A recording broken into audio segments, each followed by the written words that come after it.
Без отворени билатерални прашања со можност за зголемена економска соработка и инфраструктурно поврзување, но со меѓусебно укажување за третменот и проблемите кои ги имаат малцинствата од едната во другата држава, е сублиматот од средбата на двајцата председатели на Македонија и на Албанија, Гордана Силјановска-Давкова и Бајрам Бегај во Скопје. Бегај при тоа зборувајќи за Охридскиот ранковен договор и неговата имплементација, потенцираше дека во животот се учи од минатото и дека само балансирани решенија и одлуки се основ за доверба. Ние цениме дека правичната, достоинствената и соодветната застапеност на албанците во државните институции, целосното спроведување на законот за употреба на јазиците во однос на албанскиот јазик кој се однесува и е дел од идентитетот на албанците и запазување на механизмите за равноправност не се просто техничко прашање, туку представуваат суштински елемент за социјална кохезија,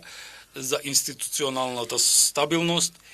и европската перспектива. Шефицата на македонската држава пак рече дека е свесна за проблемот кој го имаат македонците во Албанија, кои се противат на градење на бегалски кампови таму каде што живеат, односно во Пустец. Се работи за прашање во надлежност на албанската влада. Се разбира, јас третирајќи Албанија како демократска држава, очекувам исто така да ги консултира граѓаните, но исто така со хомологот да ја информира нашата влада евентуално за